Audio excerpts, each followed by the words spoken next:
Welcome to lowkeypd. In this tutorial, I'm going to show you how to generate a document of frequently asked questions about your sources in NotebookLM. So in your notebook, in order to generate a frequently asked questions document, you're going to want to find this reports tile over in Studio. Click on that.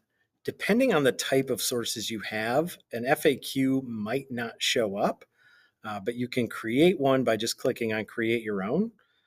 You can choose the language that the document is going to be in, and then, because it doesn't really know what you want at this point, you're going to have to tell it, create a document of frequently asked questions about the sources and include a detailed answer to each one. All right, and then I'll just click on generate.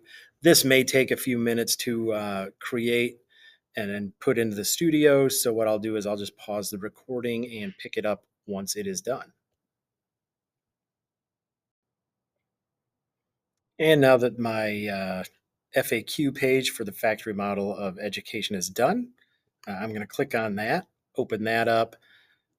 Notice some formatting here. Question 1, response gets pretty detailed. Question 2, another response gets pretty detailed. I did ask it to get pretty detailed. So this could be something you generate for maybe essay questions that you're going to ask on a test, something that students could study for something that is going to be a little bit more detailed.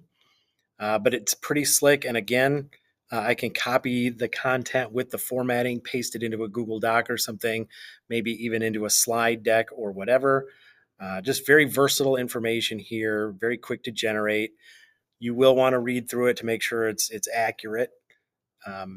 Or if you're just learning, you don't know if it's accurate, but you could probably get a lot of accurate information from this stuff.